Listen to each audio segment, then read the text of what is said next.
This is the Business of Apps podcast, bringing you actionable insights from the leaders of the global app industry and the world's fastest growing apps. You can find more app news, data and analysis over at businessofapps.com. Welcome to the Business of Apps podcast. On this show, we invite app industry professionals to cover various topics. We promise to do our best to keep it both insightful but brief.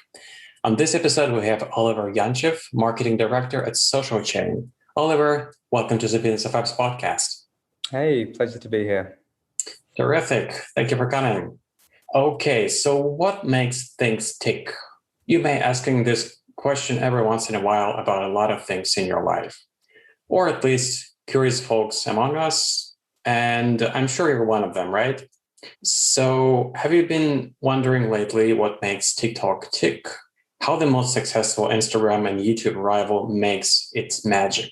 On this episode, Oliver will help us to answer this question. But before revealing the secret sauce of TikTok and what makes this thing tick, and I guess talk, let's talk about you, Oliver. Please tell us about yourself, your background. Amazing. I think everyone always feels uncomfortable introducing themselves. It feels like you're on a date or something, particularly in a formal setting. But I'm currently MD of Social Chain. I've been in the business since the early days. I've had quite an eclectic career before my Social Chain days. You know, as a young man, I was an aspiring football player, or let's call it a failed football player, because I didn't quite make it. I ended up then pursuing a musical career. I became a musician for several years. And like most people that end up in some form of media marketing or advertising, I always feel like we're an eclectic mix of people that didn't 100% know what they wanted to do. I ended up working for a large media owner, working in the commercial teams there, which later, a few years later, led me to joining this rocket ship of a startup at the time that was called Social Chain. Oh, that's a very nice path. Yeah, it's quite diverse. Do you still playing football? I do. My knees, they creak a little. I'm maybe not as durable as I once was, but I like to think I'm still pretty good. Nice. Okay, you mentioned Social Chain. Let's talk about the company. What do you guys do right now? Yeah, absolutely. So Social Chain is, I would call, and it sounds almost self-indulgent, but it's a bit of an enigma in marketing. So it does multiple things, but at the center of what Social Chain does, it's effectively a social-first marketing services business. And we pretty much cover everything and anything in social media, from insight, strategy, creative, execution, distribution, influencer marketing, brand development, comms, all of those things. And if I was to give you the romantic vision of what Social Chain does, we've had a philosophy of helping brands stay at the forefront of what's possible. And when we started 6.5 years ago, brands used to come to us and it was all the vanity ticks of marketers. It was, help us trend on Twitter. We want to go viral. We want to reach lots of people. So that was kind of innate to our business.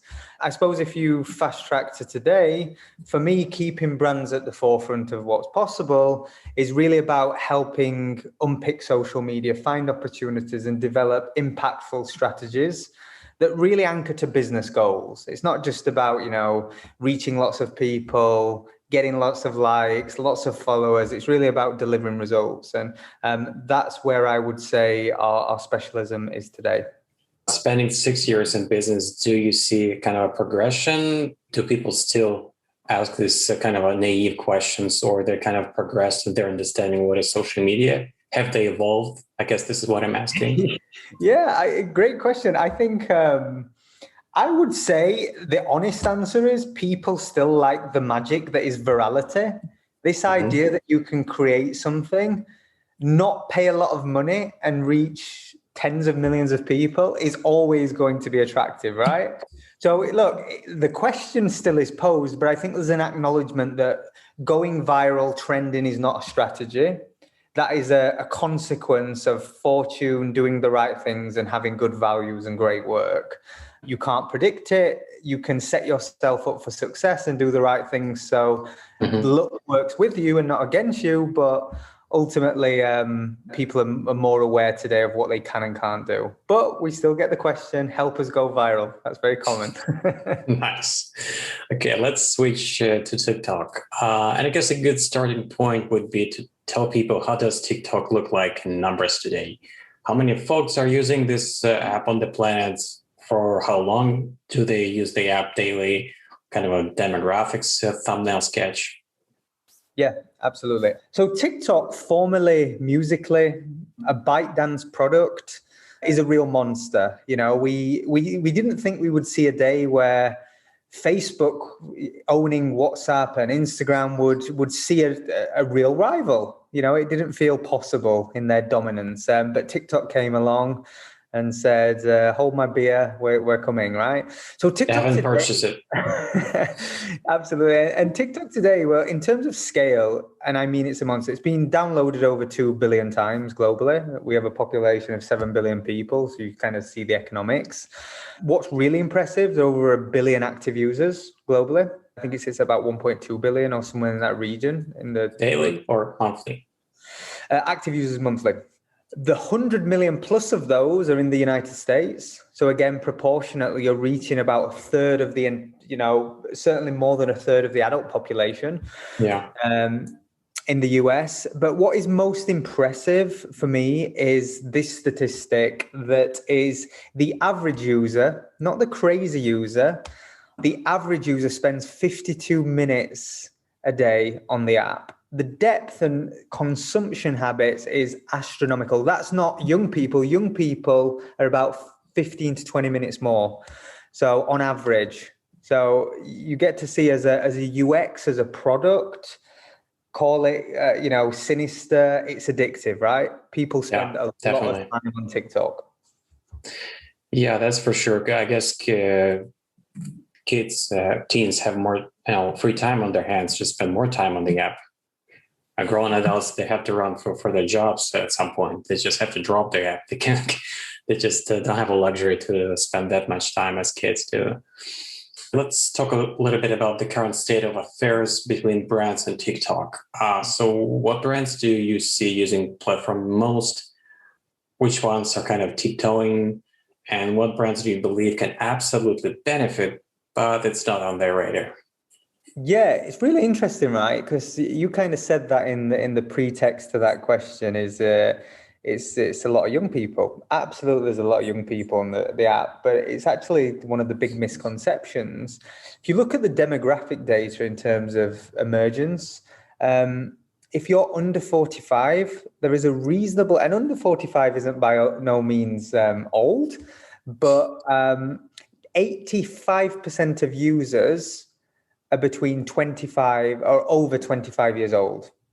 So that gives you a scale. Proportionately, on the app itself, there's a lot of adults using. If you look at the content creators and the dynamic of shifts, there's a lot more people of maturity that are entering the platform. But it stemmed from young people and kids dancing, playing, creating this, escapism, this playful arena. That's where it stemmed from. When I go to brands and the legacy of kind of its heritage being this music, fun, dancers, cute pets, all these stigmas that attach, that's left a legacy that means that a lot of brands have been very slow to adopt the platform and actually leverage it as a channel. If you think of total Twitter, think of how many brands are on Twitter. Every brand business will have a Twitter, or more than likely to have a Twitter. How many boardrooms across the world have debated whether or not they should have a TikTok because it's all kids? And it's often because it felt like an unknown world. It felt like a world that you didn't understand. But if I said to you, there's 4 times as many people on TikTok than on Twitter globally, you'd take it seriously, and you probably should, right? So just in terms of the scale and the potential of the opportunity, brands haven't been taking it seriously until they start to see these stories about investments that are somewhat nominal and businesses and brands that are reaching not just tens of millions of people, but reaching billions of people because they were early movers. I'll give you one bit of context as well. We can take a brand that we all know, Red Bull. Mm-hmm. Red Bull started their TikTok channel around 11 months ago, right? The UK TikTok channel. So I'm going to give the UK perspective. They started about 11 months ago. It took TikTok, the the Red Bull team, it took them around 4 years to garner 300,000 followers on Instagram. Within 11 months, they have over 1 million followers on Instagram, on TikTok. Like the ability, and I wouldn't consider Red Bull, if you started your TikTok channel as a brand a year ago, I wouldn't consider you an early adopter. I'd actually say you're a little late to the party. But because so many other brands and businesses have been late to the party, the opportunity still exists. But it diminishes every single day. And it diminishes, when I say opportunity, I mean the opportunity is that magic. How do I go from zero to hero in a year? And every day that opportunity diminishes. So I think it's really important that brands and businesses first and foremost respect TikTok, and secondly try. Like most people have an opinion on it without ever being on the app, ever tried to create something. I think the first and foremost thing you have to do is try. And then going to your question around like what are brands that have done well? Naturally, a few years ago, we saw progressive or innovative brands or brands that fall under the entertainment category do really well. So record labels focused on TikTok because TikTok was determining what would be successful in popular culture, what would be successful, what would chart. TikTok was becoming this monster of an influence in the music industry. It was then followed by the entertainment industry, film, music, studios. It felt like this entertaining space and vehicle that you could reach lots of people cost efficiently. Then we started to see the more progressive end of the competitive industries in social, like fashion and beauty. I would say beauty and fashion brands that were probably on the rise. So fast fashion brands and beauty brands that are more independent, not conglomerates, started to make moves. And then we saw this whole wave of CPG brands start to care. And my view on TikTok is if you have a product or a service that appeals to someone under 40 years old and they use it and you're not using TikTok, you're missing out, period. And that's how I think of it, how much of an opportunity I think TikTok is. So I guess kind of summarizing what you're saying for brands, it's not a healthy situation when you're jumping on a platform, but you just saw on the news that your competitor is already there and he's basically eating your lunch, right? Absolutely. It's the paradox that we as an agency often receive. We hear this narrative of we want to be first, we want to be innovative, we want to try new things, because that's what history teaches us in social media. Early movers get all the advantages. However, that is followed up with, but we want 5 of our competitors to have been there, done that, and proven results, but we also want to be first. It's a very confusing narrative that we all accept as marketeers. Okay, so let's just give a little bit more of a light for what are the ingredients for TikTok's phenomenal rise? Like, thanks to what things basically skyrocket to the level of popularity that it has now? Yeah, I would say you can't talk about TikTok's success without talking about ByteDance. A lot of investment. You know, I think the acquisition for TikTok, and I could be wrong on this number, was around sort of 4.5-5 billion, somewhere in that region of acquiring Musical.ly. That's a chunk of money. Expensive. We were a partner that supported TikTok a few years back on certain acquisition strategies. And the expenditure that, they invested in key markets, being the US and certain European territories, was astronomical. It was unseen. So you can't talk about success without real, consistent, brave investments, because there's no guarantees for success, but you need to be brave if your intention is to become a world-leading entertainment platform. TikTok is a client of ours, and TikTok don't just view Facebook as the competition. They view Netflix. They are competing for our time and our attention.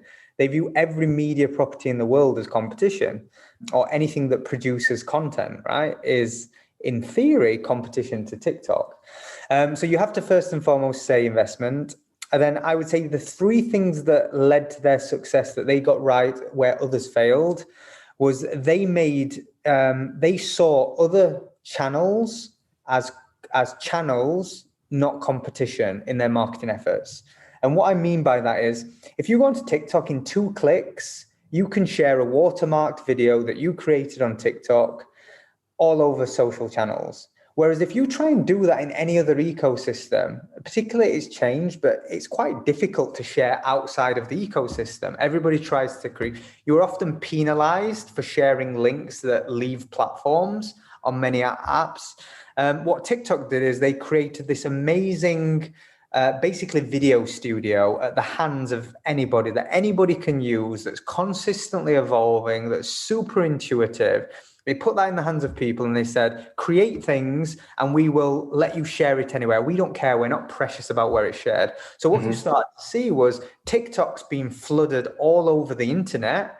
And TikTok's then started to drive the cultural narrative of the world. So things that started on TikTok then entered other social streams and influenced the world. So if you, after years of seeing TikTok, you were suddenly curious, right? After flooding feeds and trends and knowing what's going on. And everyone who was part of the TikTok community felt ahead of the curve. They were the people that were like in on the joke. So you have this like really passionate, powerful community that found a home. And TikTok allowed people and had inbuilt sharing mechanisms. I think the second thing on that is the way that TikTok's main driver is their algorithm being the For You page. So where they differed from every other social network, if you think of Facebook, you were reaching a community of people that you follow or connections, right? If you think about Instagram, the searchability and the features and discovery isn't quite there. Platforms like Pinterest are very discoverable, YouTube very discoverable. They kind of amalgamated all these worlds. And they created a For You page that effectively will cater to your viewing habits and serve you discovery content and serve you content that had no parallels with how big the audience was of the content creator.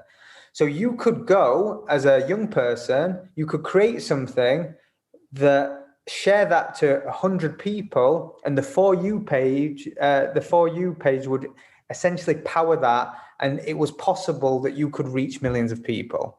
That reinforces that behavior. If you know people, and I'll take it at like a junior level, if you're in a school or a college environment and you know lots of people that are just gaining this crazy momentum of traction, you're going to be interested. It's social reinforcement. So they had this For You page that wasn't only incredible by nature of what it would deliver and its sophistication as an algorithm, but it's actually incredibly addictive as a result of that. And then the last thing that's worth noting is, as a user experience, it's phenomenal. You go onto TikTok, your ability to consume lots in a very short space of time, lots of relevant content, lots of fun, interesting content. You then combine that with this wave or this dreaded C word that was COVID, where we're all, trapped in our homes.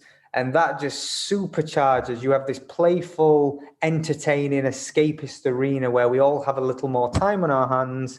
And then we now have the TikTok of today. So there are a lot of conflating factors, but I would say the 3 or 4 big ones are investment, the user experience and how they innately built social shareability into their product.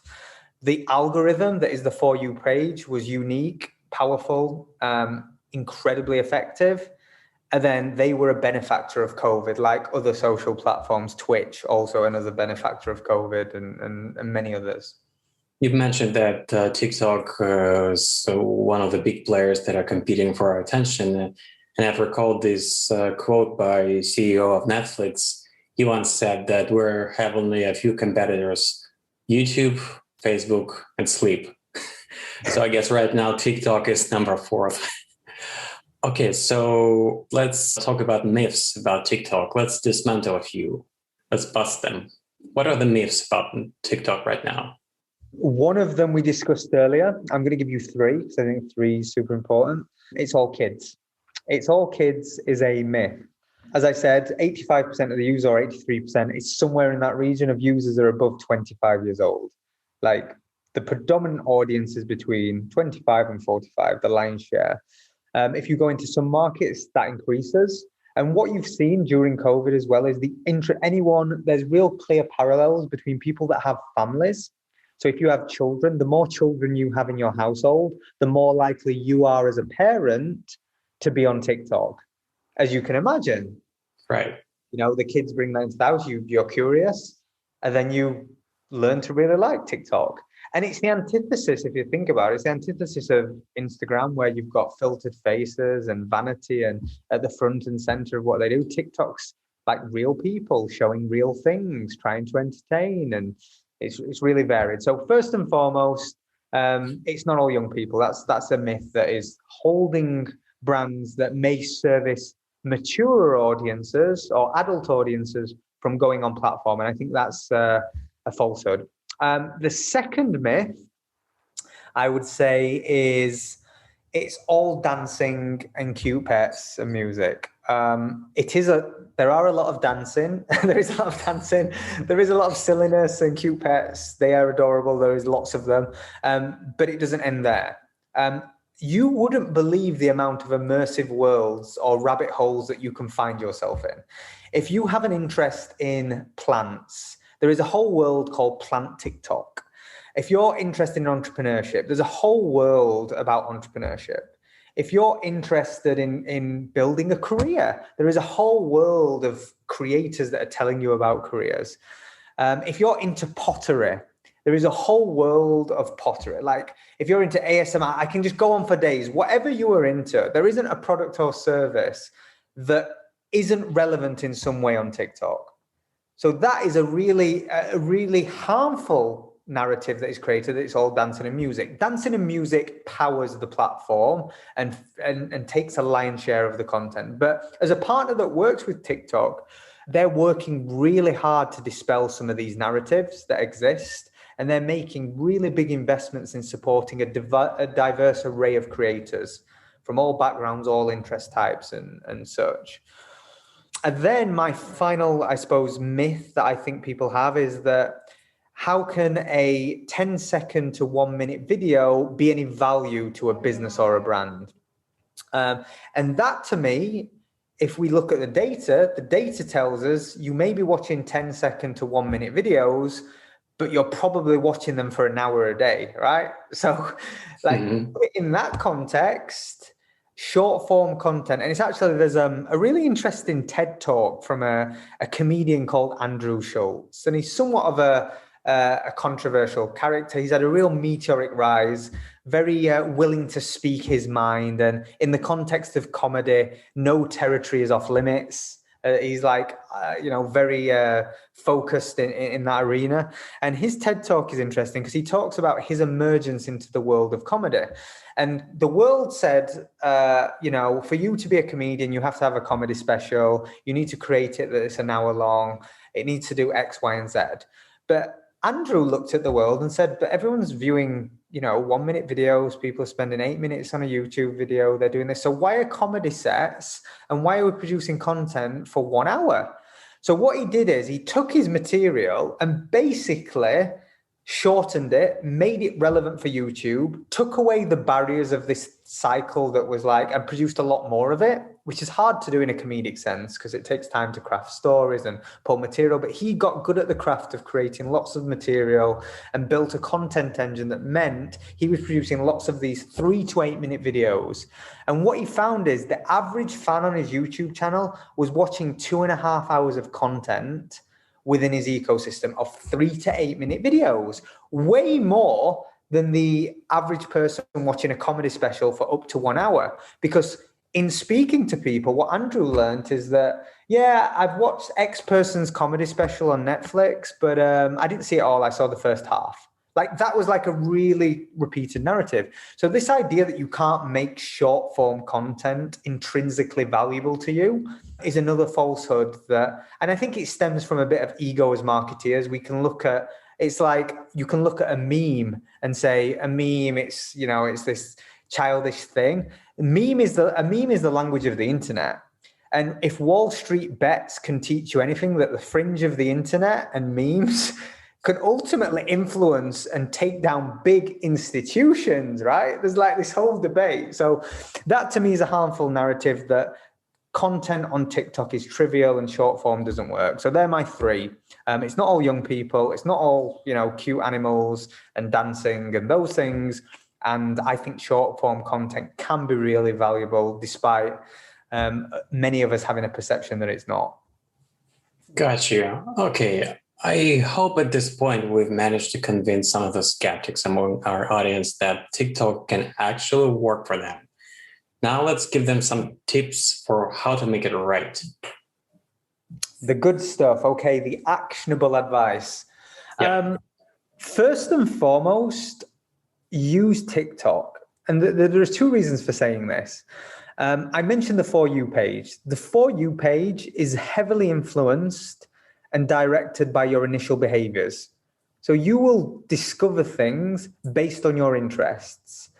And if you're a brand and you want to know, and you're a company that, you know, let's call a more conservative industry. You're an insurance company, right? And you're figuring out what role can TikTok play for me? Go follow and interact with other insurance companies or creators that you like, and you will soon be on the pulse of what is happening on TikTok within days. You will start to get served more relevant things more frequently, and you'll be exposed to things that ultimately perform well on platforms. So try it to teach your For You page to work for you. That's kind of it. And then try it because it's actually a really interesting, immersive world. And when you first go on the platform or play around with it, it seems like there's this whole new vernacular. It's wild, it's crazy, it feels unstructured. But over time, you will grow to like it more and more and more, and you will find more utility use for the app itself. So first and foremost, tip number one, you have to try it. The second thing I would say is, if, you know, as marketeers, we're always trying to figure out ways to create content. You go find me a way to write a really interesting, insightful blog that doesn't take a lot of time. You go produce a YouTube video that doesn't take a lot of time. You go do most content formats that doesn't take a lot of time. TikTok is a really low barrier to entry. I can take a product, a coffee, I can do something, I can know what's happening on the platform because I've been using it. Trends are happening. There are thousands of trends forming simultaneously at any one time. And I can create a video and I can do something fun, interesting. And you have to do that with no ego. You have to just create with no ego, because that's the biggest barrier, is brands want everything to be perfect. TikTok is the antithesis of perfect. And Right. If you're developing a content strategy, you have to think about TikTok unlike any other channel. And then that goes to the next tip for me. The third tip is be native. Do use the native features. Do not produce an asset somewhere else and put it on TikTok. It will fail. It will fail. It will reach no one. It won't work.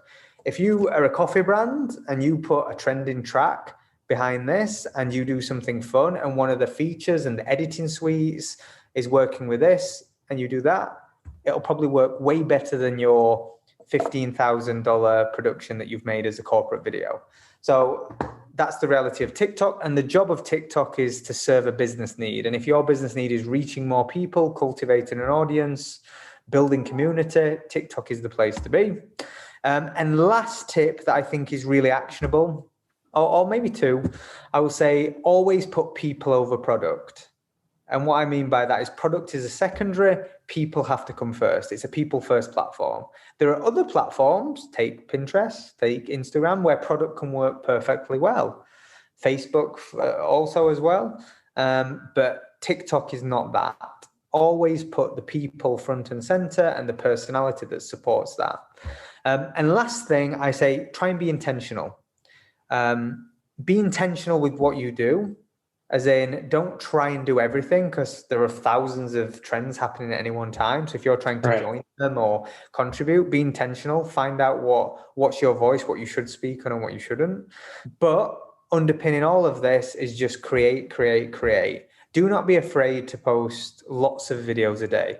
I'll give you a context. The fastest growing sport on TikTok is the NBA. The NBA posts 15 TikTok videos a day as a commitment. Like, they post a lot. And yes, they are an entertainment vehicle. So they will post lots, and they have archive footage, and they have huge teams of content streams.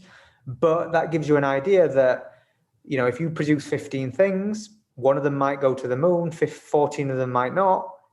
Figure out a way to produce lots and lots and lots, and get rid of any kind of brand ego or hesitation that's associated with following brand guidelines and all these things that hold marketeers back from doing the right thing. All right, terrific. I think we're done with the major topic on the table. And right now, I just want to ask you quick questions that I'm asking that every guest on the show to let the audience know my guests a little bit better. So question number one, are you iOS or Android person? What smartphone brand do you prefer? I've been iOS forever, because it would be too inconvenient in my life to ever change from Apple. They have me, my iCloud, my photos, they have me, right? I couldn't even swap if I wanted to. So I'm going to have to go iOS. All right. Yeah, I totally see what you mean. It's like the whole ecosystem around you, like that would be totally inconvenient if you try to, pull something out of it and switch on Android or with Samsung phone. That just wouldn't work. Yeah. Oh yeah. And the first mobile phone. Can you remember what was your first mobile phone? I can. So I had two, and I can't remember which I got first. I remember there was a phone called the Sagem. It was called the Sagem, Sagem. It cost £40. I bought it from a non-existent retailer now called Woolworths. And I do remember having a 3210 when I swapped it for a gold ring that my dad gave me, and he was really mad with me on a bus. I swapped it for a 32. I can't remember which I got first, but they were my two phones. But you can still remember it because you've exchanged it for a ring. Okay, so presuming that we're not in a lockdown, we're not stuck at home, imagine you've left your smartphone at home when you're going out, I don't know, groceries, work, whatever. What would be the most missing feature for you?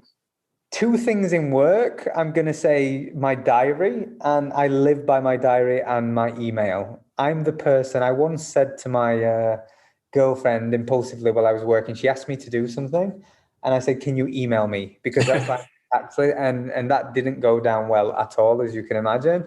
Yeah. I said, can you email me? I hear you. And what I meant is they're my logical steps. I live by what my diary says. That's the only way I can stay sane while I am messaged from a billion, directions at any one time.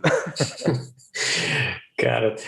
If you take a look at your iPhone and think about things that you would like this thing be able to do, but now it's just not capable. Could be hardware, software. What stuff it's missing for you right now? What new app technologies, hardware technologies are you most excited about that it's coming, but it's not a part of the reality yet? It's not that it's not part of reality, but I've been bullish on AR capabilities for some time. I think I'm probably more bullish on AR in the world that we're operating now, in a post-COVID world. We've seen barriers be break down in industries.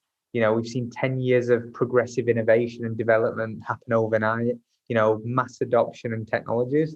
And I think AR personally is interesting to me.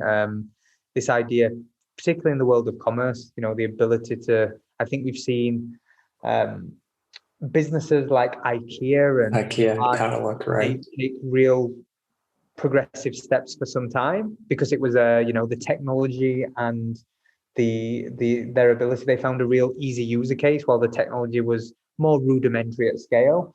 But as we've seen that evolve now into fashion, you're seeing people be able to try on sneakers. This whole world of NFTs, where I think it was either Chanel or Gucci did a trainer where you paid $10 and you buy an AR. They lean on exclusivity and charging premiums for brands, right? So I think AR is a really interesting world. I'm more bullish on AR than VR. just because I think VR is some time away yet in a meaningful mass adoption. And I know there are a lot of really strong VR advocates in the world, in the technology space. But for me, AR feels more functional in the world we operate in. And I can see so many like business user cases, learning opportunities, marketing opportunities that are really tangible in the next 3 years. So for me, that's the technology I'm most excited about. All right. Now, before I let you go, just one more question. How can people get in touch with you and get more information about what you do? Yeah, absolutely. So if you want to get in touch with Social Chain, we are just socialchain.com. If you want to connect with me personally on LinkedIn or Twitter or Instagram or anywhere, I'm just at Oliver Yonchev. Any handle. And if any guests want to email personally, my email is just oliver@socialchain.com. Great. Terrific. Thanks a lot for your time and coming on our podcast, Oliver. Thank you. Thank you. Bye-bye. Awesome. And that was Oliver Yonchev, Marketing Director at Social Chain. To listen to more episodes, subscribe to our podcast on iTunes, Spotify, Stitcher, Google Podcasts. Just search for Business of Apps and you will find us easily. We release episodes on Mondays, so subscribe and you will be able to get new episodes on your smartphone, tablet, or computer as soon as we release them. And please don't forget to leave us a review and comment on iTunes. It is highly appreciated.